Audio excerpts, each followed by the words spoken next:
Bonjour et bienvenue sur PGF Podcast, une source d'inspiration pour une vie meilleure. Mon ami, avant de commencer ce nouvel épisode, je t'invite à t'abonner si tu ne l'as pas encore fait, à nous laisser un pouce et un commentaire pour nous aider à propulser notre chaîne sur YouTube, ainsi qu'à bénir un grand nombre de personnes. Aujourd'hui, dans ce nouvel épisode de PGF Podcast, nous parlons de la patience. La patience est un sujet très important, mon ami. Quand tout va bien, il est facile d'être patient, n'est-ce pas? Mais notre patience est réellement mise à l'épreuve lorsque nous subissons une injustice, ou lorsqu'une voiture nous coupe la route, ou encore lorsque nous attendons la venue de quelqu'un ou la réalisation de quelque chose. Nous aimerions que les choses arrivent tout de suite. Pourtant, les meilleures choses semblent exiger une grande patience. Par exemple, un médecin doit étudier pendant 7 à 10 ans avant de parvenir à son but. Une future maman doit attendre 9 mois avant de voir son enfant. La plupart d'entre nous travaillons dur et faisons des économies pendant longtemps avant de pouvoir nous offrir quelque chose d'important qui nous fasse plaisir. La Bible décrit la patience comme un fruit de l'esprit. Tu peux le lire dans Galates 5, verset 22. Ainsi, le chrétien rempli de l'esprit doit apprendre le secret de la patience s'il désire que le caractère de Jésus-Christ soit formé en lui. Et la patience révèle notre foi en Dieu et en son amour. Tu sais, la patience est une vertu essentielle. Pourtant, elle peut sembler difficile à maîtriser lorsque tu es confronté à des situations qui mettent ton endurance à l'épreuve. La vie est pleine d'attentes, qu'il s'agisse d'attendre un rendez-vous ou d'attendre dans les embouteillages. Mais quelles que soient les circonstances frustrantes auxquelles tu fais face, l'impatience peut te voler ta paix intérieure. Alors, voyons ensemble ce que la Bible dit sur la façon d'être patient. Voici 5 rappels bibliques sur la patience lorsque tu te sens impatient.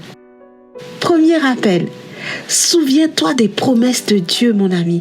Souviens-toi des promesses de Dieu. Lorsque tu te sens impatient, il est facile de perdre de vue les promesses de Dieu et de te laisser absorber par les circonstances.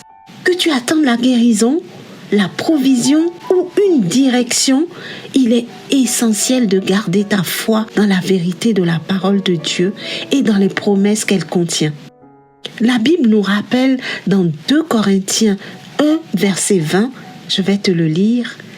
En effet, pour toutes les promesses de Dieu, c'est en lui que se trouve le oui et c'est donc aussi par lui que nous disons Amen à Dieu pour sa gloire. Ce verset nous rappelle que lorsque nous plaçons notre foi en Dieu, nous verrons les promesses de Dieu s'accomplir en toutes circonstances. Tu sais, Dieu nous fait aussi une merveilleuse promesse dans Jérémie 29 au verset 11. Je vais te le lire. « Car je connais les projets que j'ai formés sur vous, dit l'Éternel. Projets de paix et non de malheur, afin de vous donner un avenir et de l'espérance. » Waouh! Ce verset t'assure que Dieu a un objectif important pour ta vie dans chaque situation difficile que tu traverses. Lorsque tu te sens impatient, saisis les promesses de Dieu et accroche-toi à elles avec foi. En faisant confiance aux promesses de Dieu, tu feras l'expérience de la paix et de la providence de Dieu dans tous les domaines de ta vie, mon ami. Deuxième rappel, attends Dieu. Dans les moments d'impatience, mon ami, tu te sens souvent tenté de prendre les choses et de faire tout par toi-même. Cependant, le psaume 27, verset 14 nous rappelle, je vais te le lire, « Espérez en l'Éternel, fortifiez-vous, prenez courage et attendez l'Éternel. » Attendre Dieu ne signifie pas rester assis sans rien faire, mon ami. Il s'agit plutôt d'une attente active, une posture de foi et d'attente. En attendant, tu peux prier, rechercher la direction de Dieu et rester ouvert à ce que Dieu te conduit à faire. Tu sais, l'histoire de Joseph dans le livre de la Genèse montre le pouvoir de l'attente de Dieu.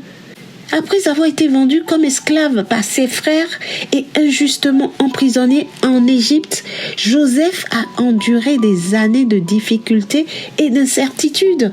Pourtant, malgré tout cela, il est resté fidèle et a fait confiance au plan de Dieu pour sa vie.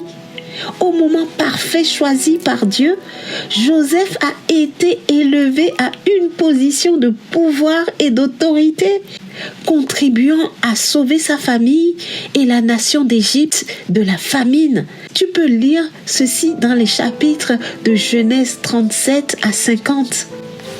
Et comme Joseph, tu peux t'attendre à Dieu avec confiance, même lorsque l'attente semble longue et difficile.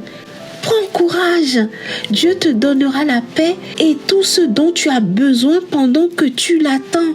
Et ta foi grandira également pendant ce temps d'attente, mon ami. Troisième rappel, aie confiance dans le timing de Dieu. La Bible nous rappelle dans le livre d'Ecclésiaste qu'il y a un temps pour tout, y compris les périodes d'attente et de patience. Nous lisons dans Ecclésiaste 3, verset 1, je vais te le lire. Il y a un temps pour tout, un temps pour toutes choses sous les cieux.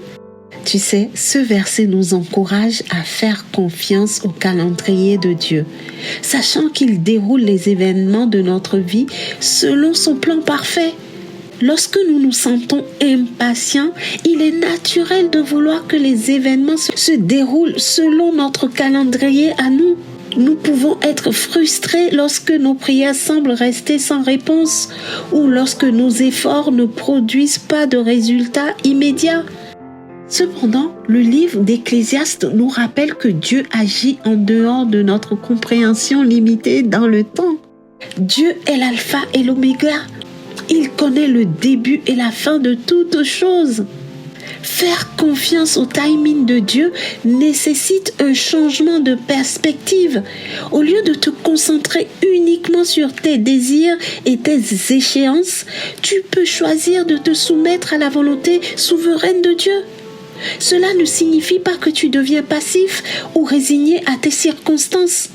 Au contraire, cela signifie reconnaître que le timing de Dieu est toujours parfait, même lorsqu'il ne correspond pas à tes propres plans. Tu sais, l'histoire d'Abraham et de Sarah est un puissant exemple biblique de confiance dans le timing de Dieu. Malgré leur âge avancé et la stérilité de Sarah, Dieu leur a promis un fils. Cependant, des années ont passé sans que cette promesse ne se soit réalisée et Sarah s'est impatientée. Dans son impatience, elle a suggéré à Abraham d'avoir un enfant avec sa servante Agar, ce qui a entraîné des conflits et des complications au sein de leur famille. Tu peux lire ceci dans Genèse 16. Pourtant, selon le timing parfait de Dieu, Sarah a conçu et donné naissance à Isaac, le fils de la promesse, comme Dieu l'avait prédit. Cette histoire te rappelle que le timing de Dieu vaut la peine d'être attendu, même s'il exige de la patience et de l'endurance. Lorsque tu fais confiance au calendrier de Dieu, tu peux te reposer sur l'assurance de la parole de Dieu qui dit dans Romains 8, verset 28, je vais te le lire. Dieu fait concourir toutes choses au bien de ceux qu'il aime, de ceux qui sont appelés selon son dessein. Alors mon ami, fais confiance au timing de Dieu, fais confiance au calendrier de Dieu avec la certitude qu'il répondra à tes prières au moment prévu. Quatrième rappel, fais preuve de patience même dans l'affliction. Fais preuve de patience même dans l'épreuve, mon ami. La vie est pleine de défis qui peuvent mettre ta patience à l'épreuve. Que tu sois confronté à des difficultés financières, à des problèmes de santé ou à des difficultés relationnelles, il est facile de se sentir dépassé et impatient d'être soulagé. Cependant, Dieu t'appelle à persévérer et à rester connecté à lui dans la prière, même dans les situations les plus difficiles.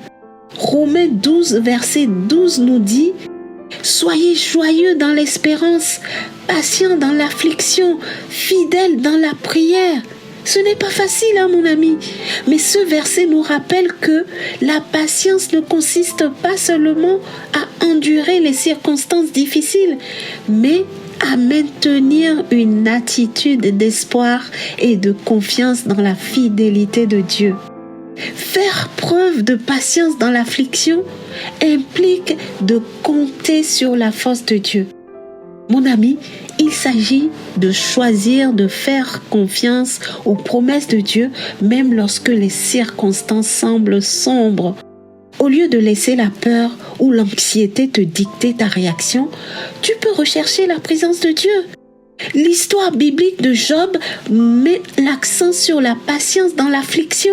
Malgré les pertes et les souffrances inimaginables de Job, Job est resté patiemment inébranlable dans sa foi et sa confiance en Dieu.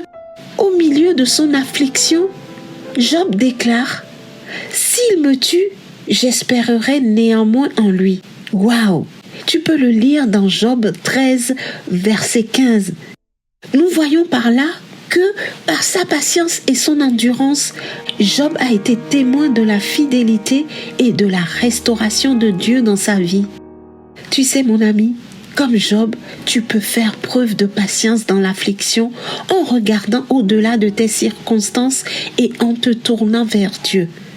Je sais, ce n'est pas facile, ce n'est pas évident, mais au lieu de laisser les moments difficiles ébranler ta foi, tu peux les utiliser comme des occasions d'approfondir ta confiance en Dieu en restant patient dans l'affliction. Appuie-toi sur ta relation avec Dieu. Recherche les promesses de Dieu et fais-lui confiance pour t'aider. Et le 5e rappel est demande l'aide du Saint-Esprit. Mon ami, pour développer la patience dans ta vie, tu peux compter sur le Saint-Esprit. Le livre de Galates au chapitre 5 et les versets 22 à 23 mentionne la patience comme l'un des fruits de l'Esprit. Cela signifie que lorsque tu coopères avec l'œuvre du Saint-Esprit dans ta vie, l'Esprit de Dieu produit en toi la patience, qui est une conséquence naturelle de sa présence et de son influence. Pour développer la patience en tant que fruit de l'Esprit, il faut commencer par inviter le Saint-Esprit à œuvrer dans ton cœur et dans ton esprit. Tu sais, une façon pratique de développer la patience par le Saint-Esprit est de passer du temps avec Dieu par la prière et la méditation. Cela t'aidera à être sensible à la présence de Dieu, ce qui te donnera la paix dont tu as besoin pour être patient face aux défis auxquels tu es confronté. Un autre aspect clé du développement de la patience en tant que fruit de l'Esprit est de remettre le contrôle de tout à Dieu. Souvent, l'impatience dans notre vie provient d'un désir de contrôler les résultats et les circonstances selon nos propres préférences et notre propre calendrier. Cependant, lorsque nous abandonnons le contrôle à Dieu et que nous faisons confiance à ses desseins, nous sommes libres d'attendre patiemment le moment et la direction de Dieu dans notre vie. Mon ami, développer ta patience implique également d'être compatissant envers les autres. Lorsque nous reconnaissons que chacun suit son propre cheminement spirituel et fait face à ses propres défis, il devient plus facile d'être patient dans nos interactions avec les personnes difficiles. Comme tu as dû le remarquer, la patience est rare à trouver dans notre rythme de vie actuel. Nous vivons dans une course effrénée. Nous avons la restauration rapide, des boutiques d'impression rapide, des ordinateurs toujours plus rapides, les autoroutes rapides, les images instantanées, photos en 1 heure, du café instantané, le micro-ondes, la livraison rapide, le courrier express, la messagerie instantanée et les téléphones mobiles. Nous mangeons de la restauration rapide et nous voulons des plans de régime rapide, mon ami. Nous voyons notre société se déplacer à une vitesse vertigineuse et nous pensons que c'est bon et c'est bien pour nous. Pourtant, notre société subit des attaques cardiaques qui tuent de plus en plus de personnes. Tu sais, c'est triste à dire, mais je crois que nous avons perdu le fruit de la patience et nous avons besoin de le redécouvrir avec l'aide du Seigneur. Mon ami, nous arrivons à la fin de notre podcast. En conclusion, lorsque tu te sens impatient, il est facile de perdre de vue les principes bibliques qui te rappellent l'importance de la patience dans ta vie. Cependant, en te rappelant ce que la Bible dit à propos de la patience, tu peux apprendre à être patient, même dans les circonstances les plus difficiles. Le calendrier, le timing, les promesses et les plans de Dieu pour ta vie valent la peine d'être attendus. Mon ami, je te remercie de nous suivre fidèlement sur PGF TV. Abonne-toi, like cette vidéo et partage pour édifier quelqu'un autour de toi. Déclare et écris dans les commentaires « Je suis patient, je suis patiente ». Que Dieu nous aide à développer notre patience avec nous-mêmes déjà, avec les autres et dans chaque circonstance de la vie. Amen. Sois inspiré et à bientôt.